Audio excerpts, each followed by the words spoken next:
Good morning.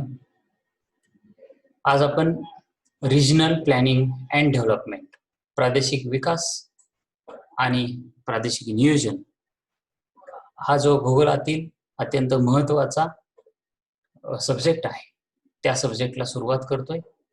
आणि या सब्जेक्टमध्ये असलेल्या मूळ संकल्पना आहेत त्या संकल्पनांपासून सुरुवात करून हा विषय आणि या विषयामधील सिद्धांत आणि महत्त्वाचे मुद्दे आपण नजीकच्या तासांमध्ये कव्हर करणार आहोत.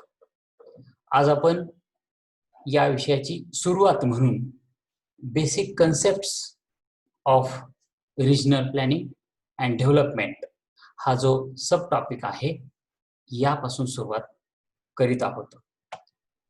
यामध्ये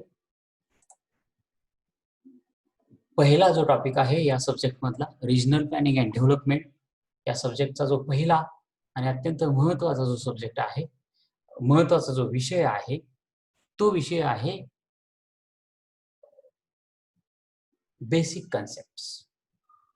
प्रादेशिक नियोजन आणि विकास यामधील प्राथमिक संकल्पना ज्या आहेत, या प्राथमिक संकल्पना काय आहेत आणि त्याचा अर्थ काय हे नीटपणे समजून घेतलं पाहिजे. आणि तर आपल्याला कुठल्याही विषयाच्या प्राथमिक संकल्पना जर बेसिक कन्सेप्ट जर आपण लक्षात घेतल्या तर पुढच्या अनेक गोष्टी व्यवस्थित समजल्या जातात. तर आपण स्टार्ट करूयात की प्राथमिक संकल्पना बेसिक कन्सेप्ट म्हणजे काय. खरं तर बेसिक कन्सेप्ट किंवा प्राथमिक संकल्पना या शब्दांचा काय अर्थ आहे, या शब्दाचा काय अर्थ आहे हेही आपल्याला लक्षात घेतलं पाहिजे. काय बेसिक कन्सेप्ट म्हणजे? बेसिक कन्सेप्टला अगदी मराठीतून तुम्ही प्राथमिक संकल्पना, मूलभूत संकल्पना, प्राथमिक शब्द, सुरुवातीचे शब्द किंवा एक अत्यंत चांगला शब्द आहे तो म्हणजे की वर्ड्स. की म्हणजे चावी, एखादं कुलूप खोलायची जी चावी आहे ती, आणि वर्ड्स म्हणजे शब्द. ज्या चावीने शब्दांचं भांडार खोललं जाईल असे शब्द की जे शब्द उच्चारल्याबरोबर तो विषय काय आहे किंवा कसला आहे, कशासाठी आहे याबद्दल आपल्याला कळतं. तर याला म्हणायचं बेसिक कन्सेप्ट.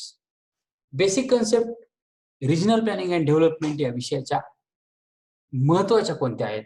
त्यामध्ये खरं तर सब्जेक्टच्या नावामधल्याच 3 संकल्पना आहेत, 3 शब्द आहेत: रिजन, प्लॅनिंग, डेव्हलपमेंट. आणि मग रिजन आणि प्लॅनिंग या 2 गोष्टींना एकत्र आल्यानंतर रिजनल प्लॅनिंग असा शब्द प्रयोग होतो. त्यानंतर रिजनल डेव्हलपमेंट हा शब्द प्रयोग होतो. आणि या दोन्ही गोष्टींना एकत्र केल्यानंतर रिजनल प्लॅनिंग अँड डेव्हलपमेंट अशा रीतीने रिजन, प्लॅनिंग अँड डेव्हलपमेंट याशी संलग्न असलेल्या या 6 संकल्पना, 6 शब्द असे आहेत की ज्याने या विषयाला सुरुवात होईल आणि या विषयाबद्दल आपल्याला कळेल.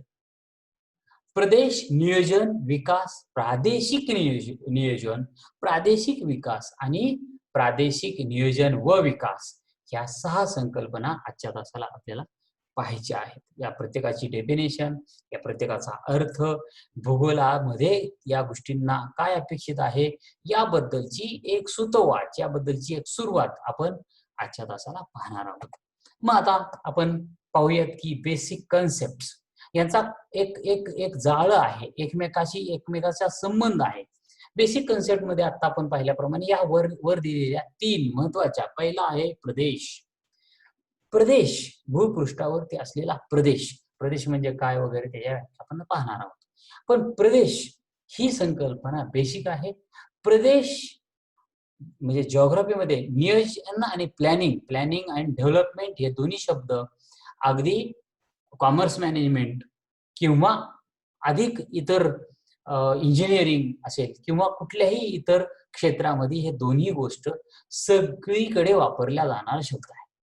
पण इथं महत्वाचा शब्द आहे तो म्हणजे रिजनला जोडून असलेलं नियोजन, रिजनचं संदर्भ असलेलं डेव्हलपमेंट, आणि म्हणून हा रिजन शब्द सगळ्यात महत्वाचा आहे.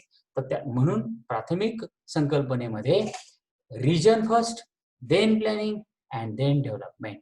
आणि मग रिजनल प्लॅनिंग या दोन शब्दांना एकत्र करून रिजनल प्लॅनिंग हा शब्द होतो. आणि रिजनल डेव्हलपमेंट, रिजन आणि डेव्हलपमेंट या दोघांचा शब्द एकत्र करून आपण रिजनल डेव्हलपमेंट म्हणतो. आणि मग या दोघांना रिजनल प्लॅनिंग आणि रिजनल डेव्हलपमेंट या दोघांचं एकत्रित झाल्यानंतर आपल्या विषयाचं डायरेक्ट टायटल तयार होतं, ते म्हणजे रिजनल प्लॅनिंग अँड डेव्हलपमेंट. म्हणून ही आकृती साधारणपणे आपल्याकडे अधिकची माहिती देऊन जाणारी ठरू शकते, म्हणून ती लक्षात घेण्यासारखी आहे. आता वन बाय वन आपण पुढे कन्सेप्ट बघूया. पहिलं आहे ते म्हणजे बेसिक कन्सेप्ट. कधी कधी आपल्याला बेसिक कन्सेप्ट म्हणजेच काय माहिती नाही. म्हणून बेसिक कन्सेप्ट म्हणजे काय, तर मूलभूत संकल्पना, पायाभूत संकल्पना किंवा कीवर्ड्स इंग्लिश मधून, की ज्याने हे या सब्जेक्टचं, या विषयाचं ज्ञानाचं भांडार आहे, शब्दांचं भांडार आहे, ते खोलेल आणि आपल्याला प्रवेश मिळेल. तर या गोष्टी आहेत. बेसिक कन्सेप्ट म्हणजे it is an idea, an abstract. Abstract म्हणजे सगळं मंथन करून काढलेलं अमृत, की ज्याने आपल्याला सगळं जे मंथनासाठी वापरलेले जे सगळं आहे ते आपल्याला कळेल. ही एक संकल्पना आहे, अमूर्त अशी संकल्पना, मूळ अर्थ बोध करणारी बात. म्हणजे बेसिक अर्थ जो आहे, मूळ त्याचा गाभा जो आहे, तो सांगणारी बाब म्हणजे ॲब्स्ट्रॅक्ट किंवा एन आयडिया. ही एखाद्या गटाच्या गोष्टीबाबत किंवा मानसिक चित्रांबद्दल कल्पना देते. म्हणजे it is an idea about the thing, एखादी गोष्ट त्याच्याबद्दलची आयडिया आपल्याला मिळते. किंवा mental picture of a group, एखाद्या ग्रुपची मानसिकता काय आहे, मानसिक चित्र काय आहे, त्याबद्दल एखादी गोष्ट, एखादा शब्द आपल्याला जर काही सांगून जात असेल, त्याला म्हणायचं basic concept. Basic concept is a basic term, अत्यंत मूलभूत टर्म आहे किंवा शब्द आहे, reflecting the basic ideas about the thing. एखाद्या गोष्टीबद्दलची आयडिया रिफ्लेक्ट करणं, गोष्टीबद्दलची चमक, गोष्ट काय आहे याचा अर्थबोध व्हायसाठी वापरलेला शब्द, वापरलेली संज्ञा म्हणजेच बेसिक कन्सेप्ट. आणि या बेसिक कन्सेप्ट फक्त not only for this subject, की geographical planning and development, regional planning and development, याच्याबद्दल आपण बोलायचं नाहीये. तर बेसिक कन्सेप्ट सर्व विषयाच्या ज्या विद्यार्थ्याला, ज्यांना किमान एका पातळीपर्यंत माहीत होतात किंवा समजून घेतलेले असतात, त्याला तो विषय समजून घ्यायला एक चांगल्या पद्धतीने प्रवेश मिळतो, अशी एक धारणा असते. आणि म्हणून कुठल्याही सब्जेक्टची सुरुवात ही बेसिक कन्सेप्टचा अर्थबोध करून घेण्याने सुरुवात केली पाहिजे, करावी. तर आपण तो पाहिला. आता रिजन ही संकल्पना, हा शब्द या बेसिक कन्सेप्ट मधला मूळ शब्द आहे असं आपण पाहिलं. आणि म्हणून आता आपण रिजन म्हणजे काय हे आपण पाहूया. अन एरिया ऑफ लँड, पृथ्वी पृष्ठावरती असलेला भला मोठा जो लँड आहे, भूभाग आहे, त्याचा एक विशिष्ट भाग. अन एरिया ऑफ लँड, जमिनीचं एक क्षेत्र. कसलं क्षेत्र? Which is highlighting similar characteristics, जे समान वैशिष्ट्य, गुणधर्म, गुण विशेष दर्शवते, दाखवते, असा भल्या मोठ्या जमिनीच्या भूभागापैकी एखादा असा भाग, की तिथं संबंधित एखादा दुसरा किंवा अनेक भौगोलिक घटक हे समान गुणधर्म असलेले दिसतात, असा जो भाग आहे त्याला विशिष्ट रिजन असं म्हटलं जातं.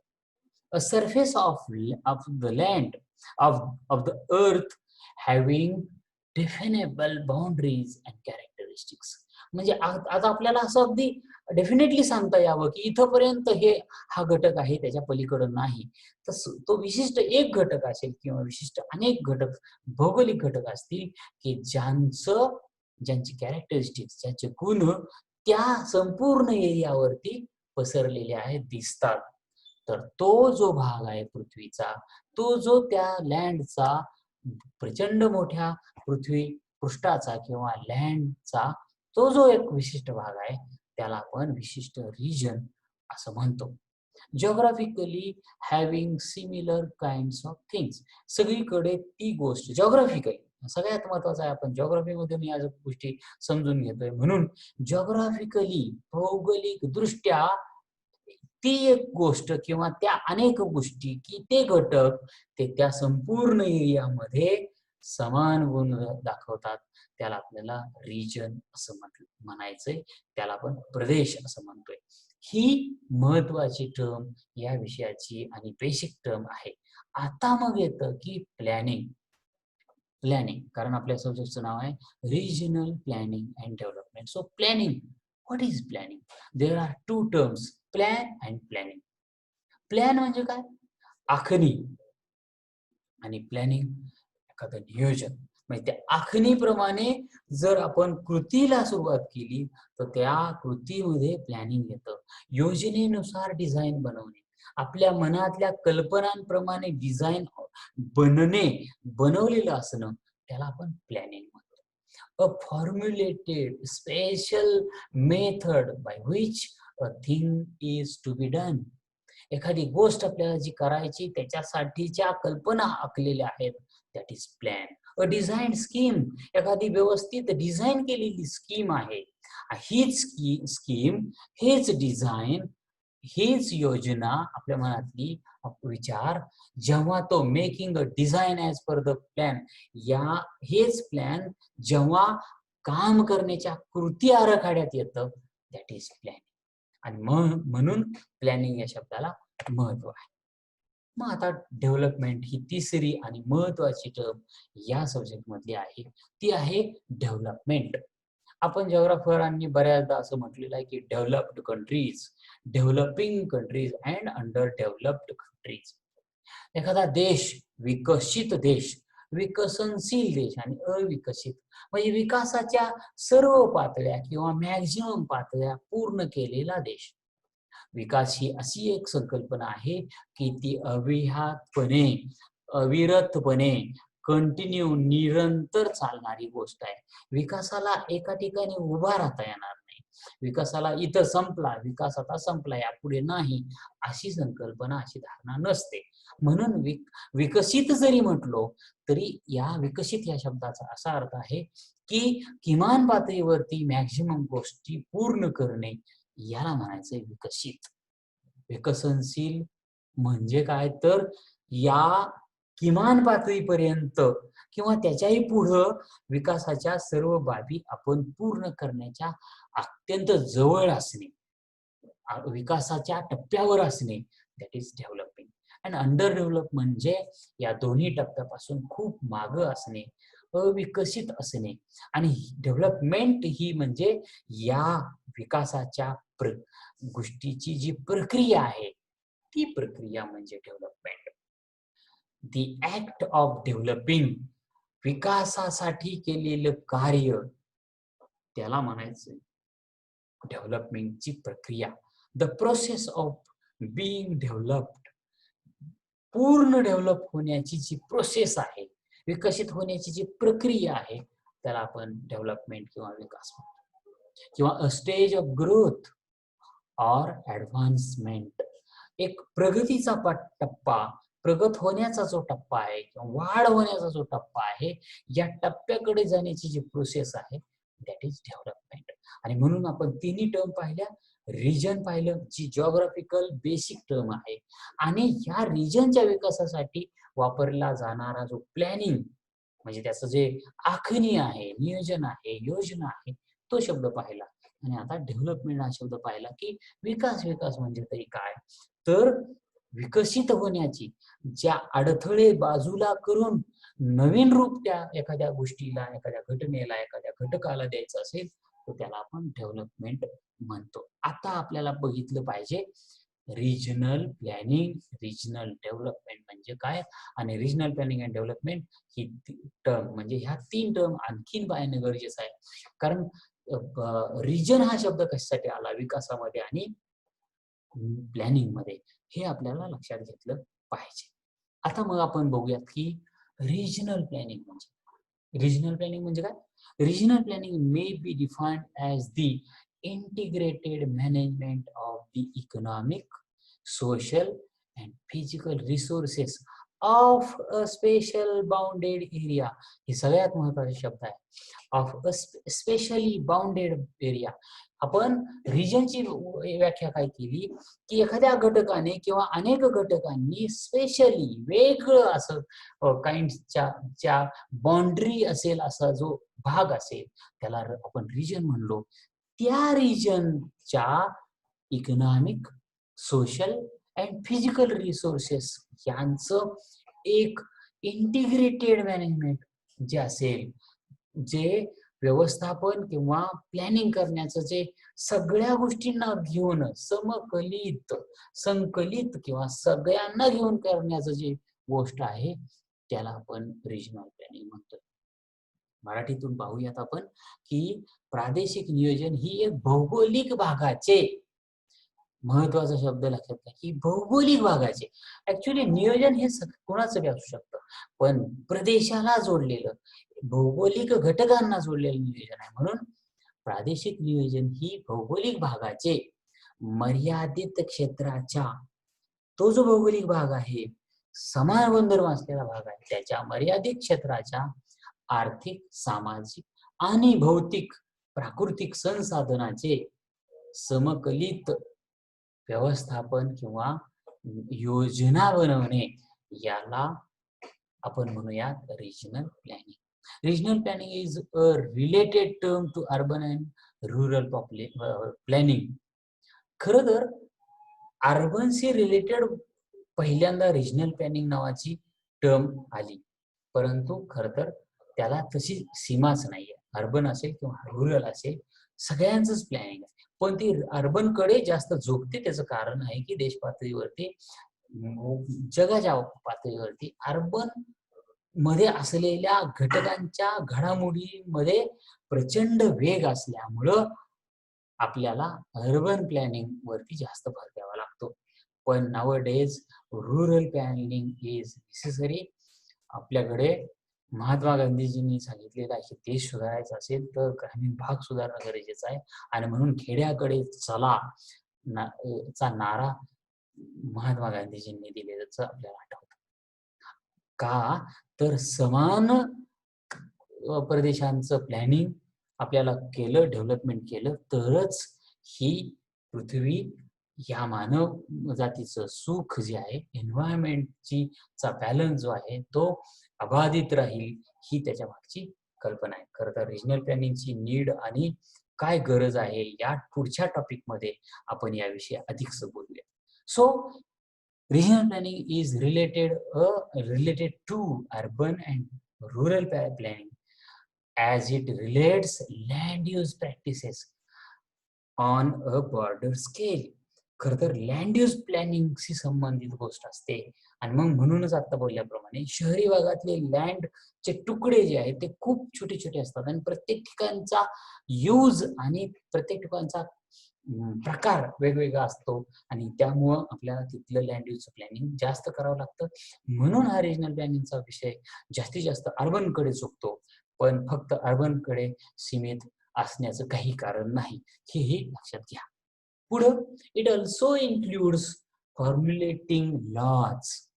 खरं तर प्रादेशिक गुणधर्मांचा विचार करूनच कायदे काढून त्या भागातले वेगवेगळे लँड यूजच्या बाबतीतले असेल, एन्व्हायरमेंटच्या बाबतीतले असतात. त्याचं कारण काय की मुंबईचं उदाहरण घ्या किंवा बड्या मोठ्या शहरांचं कुठलंही उदाहरण घ्या, जी शहर समुद्राच्या जवळ आहेत आणि ज्या शहरांच्या टोपोग्राफीचं, भूपृष्ठाचा उतार खूप कमी आहे, अशा ठिकाणच्या सिवेज सिस्टमचं, गटारच्या व्यवस्थापनाचं नियोजन वेगळं असतं. आणि हेच नियोजन घाट एरियामध्ये, उंचवट्यावरच्या एरियामध्ये किंवा समुद्रकाठाला वसलेल्या नसलेल्या एखाद्या शहरामध्ये आपल्याला वेगळं दिसतं. म्हणून तिथले नियम आणि इथले नियम समान नसतात असं नाही. अगदी कर भरण्याच्या पद्धती सुद्धा कोणत्या गोष्टीवर कर जास्त आणि कोणत्या गोष्टीवर कमी, हे सुद्धा आपल्याला अगदी देशामध्ये सुद्धा तुम्हाला कमी अधिक दिसेल. म्हणजेच प्रादेशिक जो गुणधर्म आहे तो त्या भागाच्या नियोजनावरती परिणाम करतो आणि नियोजन करत असताना त्याच्यात आलेल्या रूल्स, रेग्युलेशन अँड लॉज वरती परिणाम करतो. आणि म्हणून हा महत्वाचा विषय बघा कुठं कनेक्ट झालाय. It also includes formulating laws that will guide the efficient planning. त्याच्यामुळे आपल्याला इफिशियंट प्लॅनिंगला मदत होईल. And management of such said actions, यामध्ये अशा कायद्यांचं जे की कार्यक्षम नियोजन आणि व्यवस्थापनास मार्गदर्शन करणारे ठरतील, ते कायदे तयार करण्यासाठी सुद्धा रिजनल प्लॅनिंग सारख्या गोष्टीचा अंतर्भाव होतो, मदत होते किंवा त्याचा परिणाम होतो. आणि म्हणून रिजनल प्लॅनिंग ही संकल्पना रिजनला जोडलेली आहे, हे वारंवार लक्षात घेण्यासारखं आहे. Regional planning can be comprehensive by covering various subjects. लक्षात घ्या की त्याची व्यापकता, कॉम्प्रिहेन्सिव्ह नेचर, प्रादेशिक नियोजन हे विविध विषयांच्या समावेशाचा भाग आहे. अनेक गोष्टींना ते छेदून जातं, व्यापून जातं, असा हा विषय आहे. But it more often specific as particular subject which requires region. परंतु असं जरी असलं तरी भूपृष्ठाच्या बेसिक गुणविशेषांना, भौगोलिक संदर्भांना हा विषय चिटकून आहे किंवा तिथून तो सुरू होतो, हे लक्षात घ्या. आणि म्हणून रिजनल ह्या शब्दाला महत्व आहे. प्लॅनिंग हे कुठंही करता येतं, कुठल्याही गोष्टीचं आहे, पण तो रिजनलला जोडल्यानंतर त्याची व्यापकता जी आहे ती वाढते. हा यातला सगळ्यात महत्वाचा मुद्दा आहे.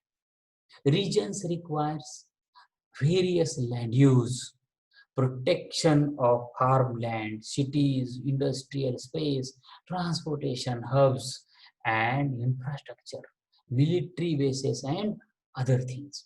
So, प्रदेशासाठी वेगवेगळ्या भूमीच्या वापराची आवश्यकता असते. भूमीचा वापर वेगवेगळ्या गोष्टी, शेती जमिनीसाठी, शहरासाठी, औद्योगिक जागा, वाहतूक, लष्करी तळ असतात, वाळवंट असतात, तिथं पाण्याचा घटक असू शकतात, पायाभूत सुविधामध्ये रस्ते, इलेक्ट्रिसिटी, अनेक गोष्टींसाठी आपण लँड यूज करत असतो. आणि ह्या सगळ्या लँड यूज प्रमाणे त्या रिजन मध्ये तो लँड यूज बदलतो आणि म्हणून त्याचं प्लॅनिंगच्या गोष्टी बदलतात. शेवटी आपण आता या रिजनल प्लॅनिंग या टर्मचं थोडक्यात कमी शब्दात आणि अगदी सुटसुटीतपणे आपण या गोष्टीकडे बघूयात. Regional planning is the science. सगळ्यात महत्वाची गोष्ट आहे की हे रिजनल प्लॅनिंग हे सायंटिफिक आहे, सायन्सचा बेस असलेला आहे. का तर भौगोलिक घटक ज्याच्यामध्ये हवा, पाणी, मृदा, पर्जन्य, थंडी, टेम्परेचर, या सर्व गोष्टी येतात आणि यानंतर सगळ्या गोष्टी सुरू होतात.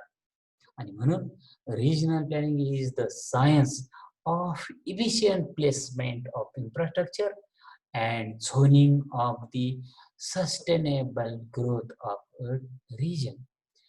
प्रादेशिक नियोजन हे एखाद्या क्षेत्राच्या शाश्वत, निरंतर, अबाधित राहणाऱ्या विकासाच्या वाढीसाठी पायाभूत सुविधा आणि प्रदेशाची सक्षमता, ही सक्षमता वाढवण्यासाठी असलेलं शास्त्र आहे. ही सक्षमता अर्थातच कशामुळे वाढेल? तिथल्या त्या भौगोलिक परिस्थितीप्रमाणे. आणि मग जसजशी परिस्थिती बदलेल तसतसं आपल्याला नियोजन बदलावं लागेल. म्हणजे उदाहरणार्थ आपल्याला कोकण किनारपट्टीला जे रस्ते बनवायचे, त्याचं रस्ते बनवण्याचं प्रकार आणि पद्धत आपल्याला वेगळी ठेवावी लागेल. तर आपल्याला मराठवाडा, विदर्भामध्ये जे रस्ते बनवायचे तिथं प्रकार आपल्याला वेगळा ठेवावा लागेल. तर आपल्याला राजस्थान सारख्या वाळवंटी भागामध्ये रस्ते बनवताना विचारात वेगळा घ्यावा लागेल. आणि आपल्या पूर्वेकडच्या राज्यामध्ये जिथं हेवी रेनफॉल आहे तिथले रस्ते बनवताना आपल्याला त्याचा विचार वेगळा करावा लागतो. रस्ता बनवणं ही एकच टर्म प्लॅनिंगची किंवा डेव्हलपमेंटची आहे, पण त्याच्यामधलं मटेरियल असेल किंवा तो कधी बनवायचा, उन्हाळ्यात बनवायचा, हिवाळ्यात बनवायचा, पावसाळ्यात बनवायचा, किती रुंदीचा, किती जाडीचा, हे मटेरियल काय असेल, हे सर्व गोष्टी तिथल्या भौगोलिक गोष्टींवरती, तापमान, पर्जन्यमान, उतार, या अनेक गोष्टींवरती बदलतात. तर हा महत्वाचा मुद्दा असल्यामुळं रिजन या गोष्टीला महत्व आहे. Otherwise planning is planning. रस्ता बनवणे आहे. पण ह्या सगळ्या गोष्टी बदलतात only because of regional characteristics ह्या वेगवेगळ्या असतात. सो आपण रिजनल प्लॅनिंग ही संकल्पना बघितली. आता आपल्याला दुसरी संकल्पना रिजनल डेव्हलपमेंट बघितली पाहिजे. रिजनल डेव्हलपमेंट मानवी इतिहासाच्या सुरुवातीपासूनच एक किंवा इतर अनेक प्रकारची प्रादेशिक असमानता अस्तित्वात आहे. एक प्रकारची आहे की कितीही प्रकारची आहे. प्रादेशिक असमानता आहे. इकडे हे जास्त पाऊस आहे, इकडं नाहीये, इकडं बर्फवृष्टी आहे, इकडं बिलकुल वृष्टी नाहीये, इकडं खूप घनदाट जंगल आहे, इकडं खोटं जंगल आहे किंवा नाहीयेच, किंवा इकडं खूप उंच वाढणाऱ्या वनस्पती आहे, ज्याच्यामुळे खाली दलदल झालेली आहे. वेगवेगळ्या इकडं गवताळ प्रदेश आहे, टुंड्रा प्रदेश. आपण हे सगळं शिकलो. हे सगळं आपल्याला माहित आहे. म्हणजे पृथ्वीपृष्ठावरती किंवा मानवाच्या इतिहासापासून आपल्याला दिसतं की प्रादेशिक समानता असमानता आहे. ही प्रादेशिक समानता असमानता कशापासून आहे आपल्याला लक्षात येतं? तर पृथ्वीपृष्ठावरती असलेल्या भौगोलिक गोष्टींमधली असलेली समानता असमानता याच्यामुळं आहे. आणि त्यामुळंच रिसोर्सेस बदलले आणि त्यामुळं माणसाने निर्माण केलेल्या रिसोर्सेस मध्ये सुद्धा आपल्याला असमानता दिसते. आपण पुढचा जो टॉपिक एक शिकणार आहोत, ज्याचं नाव आहे की रोल ऑफ जॉग्राफर किंवा need of regional planning development. Regional planning आणि डेव्हलपमेंटची गरज काय आहे आणि तिथं भूगोलाची आणि भूगोल तज्ज्ञाची गरज काय आहे, त्यावेळेस आणखीन या मुद्द्यावरती विशेष भर देऊन आपण शिकणार आहोत. एवढंच आता लक्षात घ्या की निसर्गतः आणि पुन्हा निसर्गतः असल्यामुळे मानव निर्मित सुद्धा असमानता, विकासाची जी असमानता आहे ती आहे आणि त्याची सुरुवात अगदी मानवाच्या उत्क्रांतीपासून दिसते. हीच असमानता कमी करण्यासाठी विकास हा सर्वदूर समान करण्याचा प्रयत्न जो केला जातो तो आहे रिजनल डेव्हलपमेंट. आणि म्हणून रिजन वाईज प्लॅनिंग वेगळं केलं पाहिजे. जशी प्रकृती तशी कृती, जसं निसर्ग त्याप्रमाणे कृती, आणि म्हणून जसा रिजन तसं प्लॅनिंग. आणि मग डेव्हलपमेंट केलं तर ही असमानता एक समान होईल किंवा समान होईल आणि मग किमान पातळीवरती एका लेवल पर्यंत सर्वदूर सगळी समानता सारखी विकासाची राहील. ही मध्यवर्ती कल्पना हा सगळ्यात महत्वाचा मुद्दा या सब्जेक्टचा आहे आणि हा महत्वाचा मुद्दा घेऊन आपल्याला या विषयाकडे बघायचं आहे.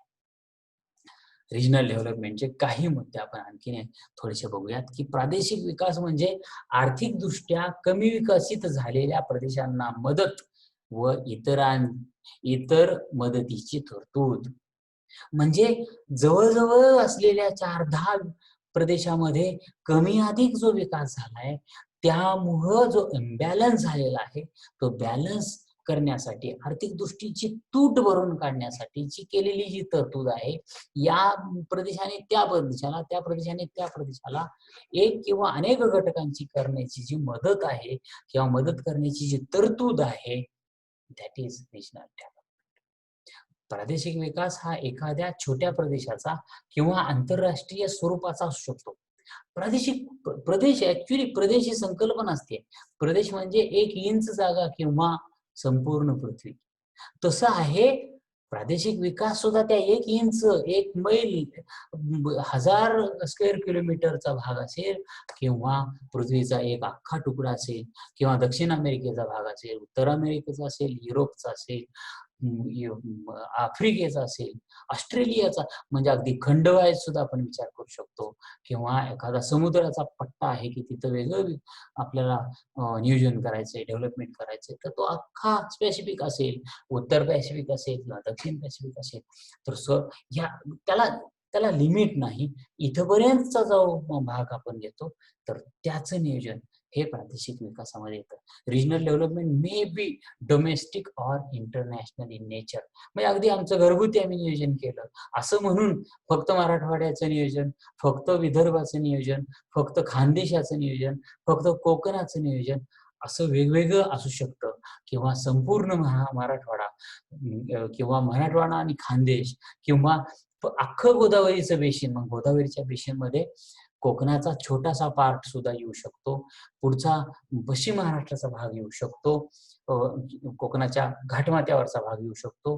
त्यानंतर पलीकडे अगदी काही नकळत खानदेशाचा भाग येऊ शकतो, विदर्भाचा भाग. सो यामध्ये अख्ख्या गोदावरी बेसिनचा महाराष्ट्रातून जाणाऱ्या आपण विचार करतो. तसं कृष्णा खोऱ्याचा विकास म्हटलो तर तसा होऊ शकतो, किंवा आपण महाराष्ट्र प्रदेश एक प्रदेश आहे असं गृहीत धरून आपण पूर्ण महाराष्ट्राचा सुद्धा आपण विचार करू शकतो, किंवा आपल्या देशाचा करू शकतो. म्हणजेच छोट्या प्रदेशापासून, लोकल भागापासून आंतरराष्ट्रीय स्वरूपाचा हा विकास असतो. प्रादेशिक विकासाचे परिणाम आणि व्याप्ती जी आहे ते क्षेत्राच्या व्याख्येनुसार असते, व्याख्येनुसार बदलते. आताच्या काळामध्ये जे साथीचे रोग येत आहेत, किंवा आता देश किंवा जग हे कोविड-19 ला सामोरे जात आहे. आता ह्या कोविडच्या किंवा या आजाराच्या पुरती प्रदेशाची व्याख्या म्हणजे संपूर्ण पृथ्वी अशी झालेली आहे. पण जेव्हा एखादा विशिष्ट आजार येतो, एखाद्या विशिष्ट प्रदेशात येतो, तेव्हा त्या प्रदेशाची किंवा त्या आजाराची व्याप्ती आणि त्या आजाराचे परिणाम हे त्या प्रदेशापुरते असतात. आणि म्हणून अर्थातच नियोजन तिकडचं आणि अर्थातच डेव्हलपमेंट तिकडचं होत आहे. आज कोविड-19 मध्ये आपण व्हेंटिलेटर असेल, मास्क असेल, सॅनिटायझर असेल, एखादी टॅबलेट निर्माण करायची असेल, किंवा व्हॅक्सिनेशन निर्माण करायचं असेल, तर त्यामध्ये आपण कोणत्या क्षेत्राचा विचार करतोय, कोणत्या रिजनल बाउंड्रीचा विचार करतोय, तर संपूर्ण पृथ्वी ही एक रिजन आहे असा आपण विचार करतोय. आणि म्हणून रिजनची व्याख्या ही त्या प्रकारानुसार बदलते. त्याच्या बाउंड्रीज आंतरबाह्यरित्या बाउंड्रीज बदलतात, कमी अधिक होतात. हा आणखीन एक महत्वाचा मुद्दा रिजनल डेव्हलपमेंटमध्ये आपल्याला लक्षात घेतला पाहिजे. आता कॉमन थ्रेट म्हणजे प्रादेशिक विकासाचा एक सामान्य धागा काही प्रकारच्या आर्थिक आणि सामाजिक सुधारणेशी संबंधित आहे. काही गोष्टी आपण त्यातल्या बघू, त्या म्हणजे more and better quality infrastructure. म्हणजे क्वालिटीचं इन्फ्रास्ट्रक्चर सर्व ठिकाणी एक समान पातळीवरती, म्हणजे सगळीकडे रस्ते असावेत किमान, कारण लोकांची जाये साधारण पातळीवरती झालीच पाहिजे. आणि म्हणून अगदी वाडी वस्तीपर्यंत तरी निदान पाऊल वाट तरी जाईल, गाडी वाट तरी जाईल, मोटरसायकल किंवा कार तरी जाईल, इथपर्यंत तरी रस्ते असले पाहिजेत. आणि म्हणून आपल्याला माहिती आहे की आपल्या देशामध्ये पंतप्रधान ग्रामीण रस्ते सडक योजना झाली, की ज्याने सगळी खेडी, सगळे वस्ते जोडण्याचा प्रयत्न झाला. त्याचबरोबर मोठे रस्ते सुद्धा आपण मोठ्या मोठ्या शहरांना जोडले. सो रस्ता हा मुद्दा काय आहे, सो किमान गरजेचा आहे. म्हणून आपण काय म्हणतो, अधिक आणि चांगल्या प्रतीची पायाभूत सुविधांमध्ये ज्या गोष्टी येतात त्या सर्व दूर दे. त्यानं इम्प्रूव्ड कम्युनिटी सर्व्हिसेस, ज्या सामुदायिक सर्व्हिसेस आहेत, अगदी आपण विचार करतो की सामुदायिक टॉयलेट, बाथरूम, संडासची व्यवस्था गावोगावी सरकारने बांधावी. का तर ती सगळ्यांना लागणारी, दररोज लागणारी, फ्रिक्वेंटली लागणारी गोष्ट विकासाची गोष्ट असते. आणि म्हणून मग आपल्याला शहरी भागामध्ये अगदी रस्त्याच्या बाजूने सुद्धा अशी टॉयलेट, लॅट्रिन्स उभा केलेल्या दिसतील, किंवा विशिष्ट अंतरावरती, विशिष्ट एखाद्या ठिकाणी रेल्वे स्टेशन असेल, बस स्टँड असेल, किंवा विमानतळ असेल, किंवा अदर अशी स्टेशन असतील, क्रीडांगण असेल एखादं, तर अशा ठिकाणी तुम्हाला बाजूला सुलभ शौचालयाची व्यवस्था आपल्याकडे केलेली असते. का तर प्रत्येक व्यक्ती इथं आलेला तो पुन्हा घरी जाऊन शौचालय करेल असं नाही, किंवा तो वापर असं करेल असं नाही, तर त्याला इथं सुद्धा त्याची गरज असते. ते कम्युनिटी सर्व्हिसेस, सामुदायिक सर्व्हिसेस, नागरी सुविधा ज्या आहेत त्या सर्व दूर समान आणि मॅक्झिमम गेल्या पाहिजेत. ही एक धारणा रिजनल डेव्हलपमेंटमध्ये असते. आणि याच्यामध्ये सुद्धा आपल्याला कमी अधिकपणा दिसतो, इम्बॅलन्स दिसतो. आणि हा बॅलन्स साधण्यासाठी regional development and regional planning गरजेचं ठरतं. उत्पादनाचे प्रमाण कमी अधिक आणि उत्तम करणे, कुठल्याही एखाद्या गोष्टीचं उत्पादन कमी अधिकाने व्यवस्थित कसं होईल, अधिकाधिक कसं होईल, याच्याकडे आपण बघतो. कमीत कमी बेरोजगारी, म्हणजे एखादा भाग बेरोजगारांचा बनत असेल तर त्याला रोजगार निर्मितीसाठी काहीतरी आपल्याला इनपुट्स द्यावे लागतात किंवा रोजगार जिकडं आहेत त्यांना विशेष पॅकेज देऊन, म्हणजे आता तुम्हाला माहिती असेल की पूरग्रस्त भागातल्या कुटुंबांच्या मुलांना एखादं विशेष सवलत असते, मार्कांची सवलत असते, नोकरीच्या ठिकाणी सवलत असते, अगदी एखाद्याला व्यवसाय उभा करायचा असेल तर तिथल्या कर्जामध्ये सवलत असते. पूरग्रस्तांसाठी असेल, भूकंपग्रस्तांसाठी ही प्रोव्हिजन काय? किंवा अगदी दुष्काळी भागातल्या एखाद्या, आता दुष्काळी भागातल्या भागात जर काहीतरी अधिक दुष्काळ निर्माण झाला तर तिथं चारा जो आहे जनावरांसाठी, पाणी जे आहे ते आपण दुसरीकडून प्रोव्हाइड करतो. आपल्याला माहिती आहे की आपल्या लातूर शहराला सांगली भागातून ट्रेनने पाणी मागील 2 वर्षापूर्वी आपण पिण्यासाठी किंवा वापरासाठी आणलं. त्याचं कारण हा बॅलन्स जो गेलेला आहे आणि तुटवडा जो निसर्गतः आणि मानवनिर्मित काही गोष्टींमुळे जो निर्माण झालेला आहे, त्याचा बॅलन्स त्या पिरियड पुरता तरी आपण करून ती गोष्ट भागवली. तशीच गोष्ट कमी बेरोजगारी किंवा बेरोजगारांची संख्या जिथं वाढते, तेव्हा कमीत कमी बेरोजगारी होईल, सर्वांना हाताला काम मिळेल, 4 पैसे आवश्यक जगण्यासाठी मिळतील. हा रिजनल डेव्हलपमेंट मधला महत्वाचा भाग आहे. नोकऱ्यांची वाढती संख्या, त्यानंतर संपत्तीची वाढती सरासरी, सरासरी सगळ्यांकडे इक्वल, म्हणजेच आपण म्हणतो की पूर्वी म्हटलं जातं की कपडा, मकान, रोटी, तर बेसिक गोष्टी तरी कुटुंबाच्या भागल्याच पाहिजेत. आता तुम्हाला माहिती असेल की राजस्थान सरकारने जयपूर जे आपलं पिंक सिटी आहे, गुलाबी शहर म्हणून जे जगभर प्रसिद्ध असलेलं आपलं जे पिंक सिटी आहे, या पिंक सिटीमध्ये नुकतंच राजस्थान गव्हर्नमेंटने पिंक सिटीमध्ये एकही भिकारी असता कामा नये यासाठी भिकारी लोकांचा सर्वे केला आणि कमी अधिक 1150 लोकांना त्यांनी सर्वे करून त्यांची माहिती घेतली आणि या भिकाऱ्यांमध्ये जे शिक्षित आहेत, जे कमी शिक्षित आहेत, ज्यांना ज्यांना त्यांच्या परंपरागत गोष्टीमध्ये एखादी कला असेल, त्यांच्या कलेप्रमाणे, त्यांच्या शारीरिक ताकदीप्रमाणे आणि त्यांच्या बौद्धिक पात्रतेप्रमाणे, शैक्षणिक प्रमाणे त्यांना आता ते जॉब देऊ करणार आहेत आणि छोटी-मोठी घरं देऊ करणार आहेत, की ज्यामुळं हे भिकारी पुन्हा रस्त्यावर भीक मागणार नाहीत.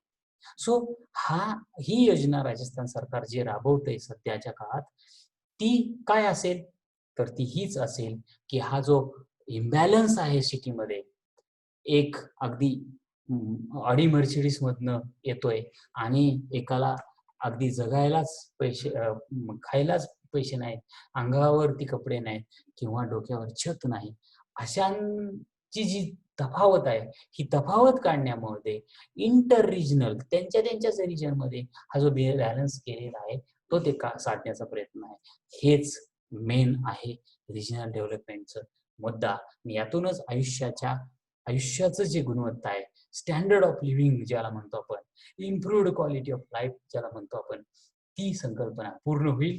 आणि म्हणून रिजन टू रिजन जो निसर्गतः इम्बॅलन्स आहे आणि त्यामुळे तयार झालेला जो मानवनिर्मित इम्बॅलन्स आहे किंवा अनेक घटकांमुळे तयार झालेला मानवनिर्मित जो इम्बॅलन्स आहे, हा इम्बॅलन्स ज्या अभ्यासाच्या आधारावरती काढला जातो, त्या सब्जेक्टचं नाव आहे रिजनल प्लॅनिंग अँड डेव्हलपमेंट.